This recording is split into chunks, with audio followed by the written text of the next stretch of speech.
चलिए एक बड़ी खबर आपको बताएंगे जो इस वक्त की ब्रेकिंग न्यूज सामने आ रही है। चीन से बड़ी खबर है। इनेलो की सम्मान दिवस रैली से जुड़ी बड़ी खबर आपको बता दें।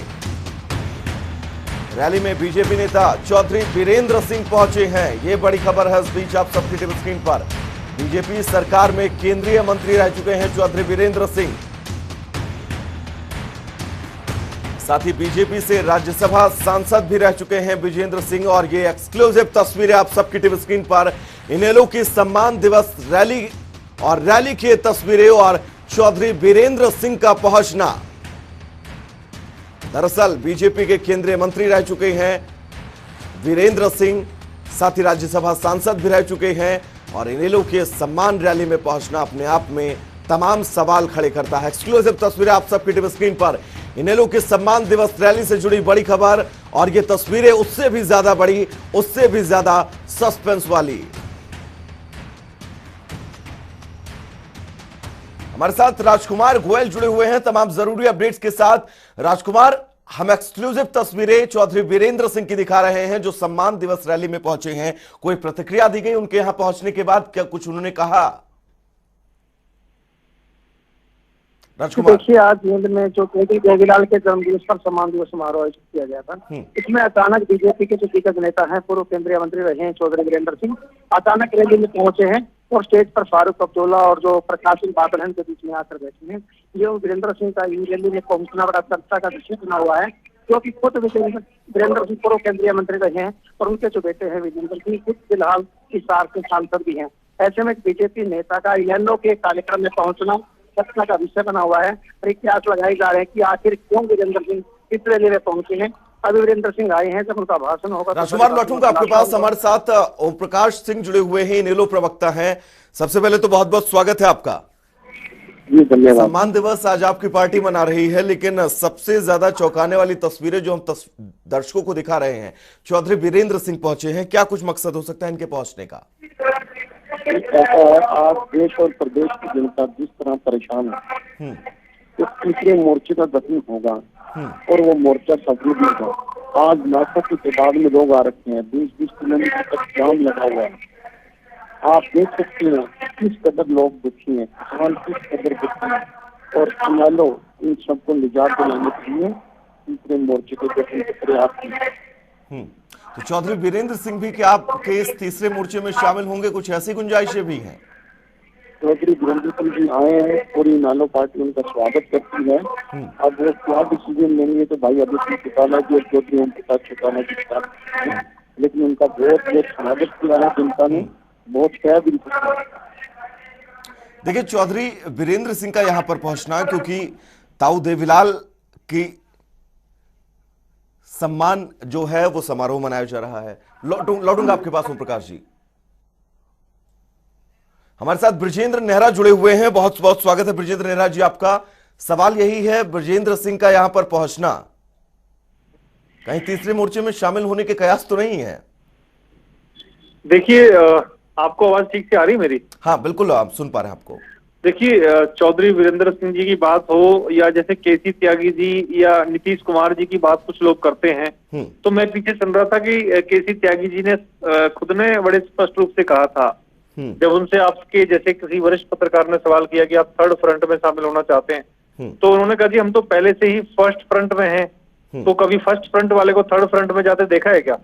दूसरा, ये थर्ड फ्रंट की जो बातें ये पूरी तरफ से कोरी और काल्पनिक बातें हैं, क्योंकि जो एक तरह से जमावड़ा आज किया है इनेलो पार्टी ने, वो एक तरह से सभी जो नेता हैं वो जनता के द्वारा अपने अपने राज्यों में नकारे हुए लोग हैं और एक तरह से राजनीति से कहीं ना कहीं उनकी संन्यास की उम्र या तो हो चुकी है या होने वाली है।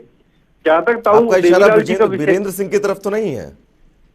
नहीं, मैं वीरेंद्र सिंह की बात नहीं कर रहा हूँ, लेकिन जो अन्य पार्टियों के अन्य दलों के जो दूसरे राज्यों से नेता उन्होंने बुलाए हैं उनका जो विषय है मैं उनकी बात कर रहा हूँ।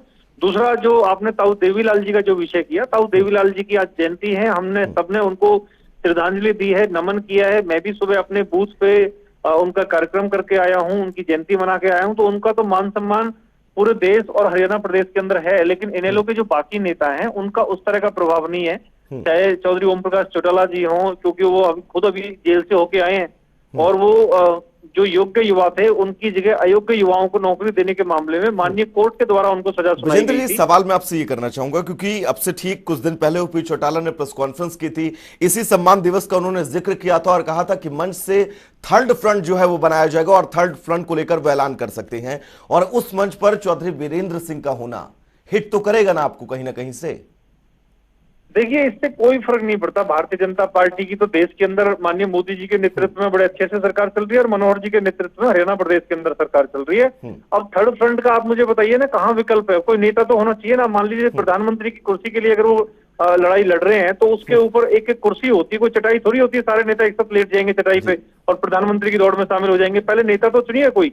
अब कांग्रेस पार्टी उनको नेता मानती नहीं है। जिन लोगों को इन्होंने बुलाया, जो नेता आज आए हुए हैं, वो कांग्रेस पार्टी को नहीं मानते हैं। आपस में एक दूसरे को कोई नेता नहीं मानता, नेतृत्व नहीं है, तो आपस में ही फूट है। और दूसरा, नेता जब थर्ड फ्रंट की हम बात करते हैं तो हम देखते हैं कि पार्टियों का जनाधार क्या है। अब वर्तमान समय में विजेंद्र जी अब मोल्ड मत करिए। यहाँ पर थर्ड फ्रंट और पार्टियों के जनाधार का जिक्र ही नहीं हो रहा है, यहाँ पर चौधरी वीरेंद्र सिंह के पहुंचने का जिक्र है, क्योंकि उनका पहुंचना बीजेपी को हिट जरूर करेगा, क्योंकि कद्दावर नेता बीजेपी के हैं, पूर्व केंद्रीय मंत्री रह चुके हैं, उनके बेटे सांसद भी हिसार से हैं। वो अगर मंच पर मौजूद होते हैं ना सर, तो सवाल बड़ा है।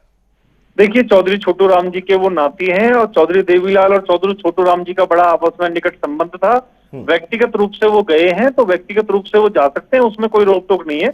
हाँ। भारतीय जनता पार्टी का जहां तक पक्ष है, भारतीय जनता पार्टी की जो बात है, तो व्यक्तिगत रोक टोक पे हमारी पार्टी में किसी पे रोक थोड़ी है। मैं आज भारतीय जनता पार्टी का कार्यकर्ता और प्रवक्ता हूं अधिकृत रूप से, और मैं चौधरी देवीलाल जी की जयंती मना के आया हूं, तो मेरी पार्टी ने मुझे रोका थोड़ी है। मैंने अपने सोशल मीडिया पे फोटो डाला है। सवाल ही नहीं है, लेकिन इस मंच से जिससे उन्होंने थर्ड फ्रंट की बात कही, वहां पर पहुंचना ये अपने आप में बड़ा सवाल है। व्यक्तिगत तौर पर भी हो सकता है पहुंचे हो। खैर, विजेंद्र जी बहुत बहुत शुक्रिया हमसे बातचीत करने के लिए। ओमकार जी आपका भी बहुत बहुत शुक्रिया हमसे बातचीत करने के लिए।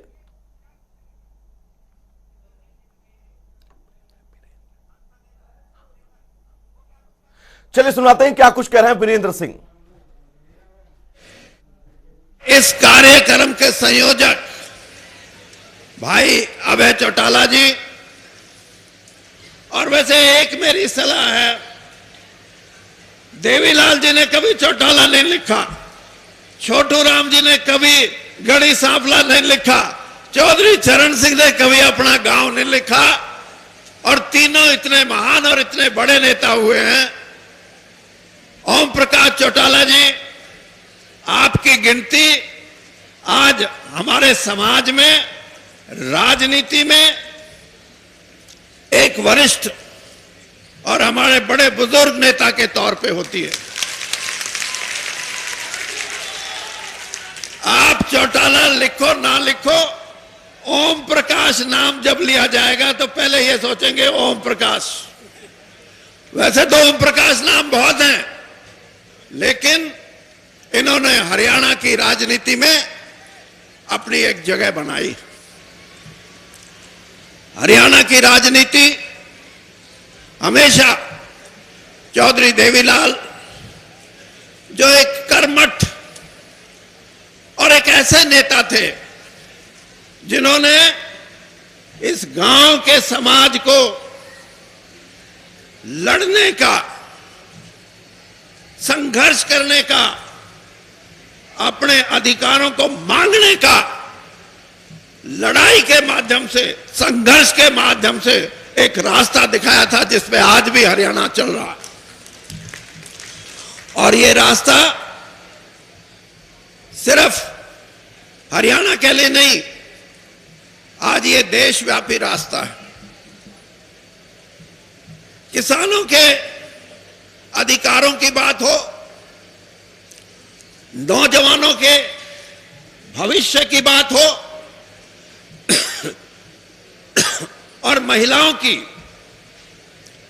इनके अधिकारों की बात हो, इन अधिकारों को देश की आजादी से पहले किसान ने तो यह समझ लिया था कि भगवान ने ऊपर से उतार तो दिया, पैदा तो हो गया, लेकिन यूं ही घुट घुट के मर जाना है। उसकी आत्मा में एक संकोच पैदा हो गया कि मेरा तो कोई समाज में जगह ही नहीं है। उस वक्त दीनबंधु छोटू राम जी ने उस किसान को झचकोरा, उस कमेरे वर्ग को झचकोरा और उसको कहा नहीं तुम बेचारा नहीं है, मैं तेरे को राज का मालिक बनाऊंगा, तू लड़, तू उठ और तू अपने काम में किसी की परवाह मत, भगवान तेरे ऊपर है, तुझे हमेशा कामयाबी मिलेगी। इस चीज को पैदा किया आज से 100 साल पहले उस महापुरुष ने और उस काम को आगे बढ़ाया चौधरी देवीलाल ने।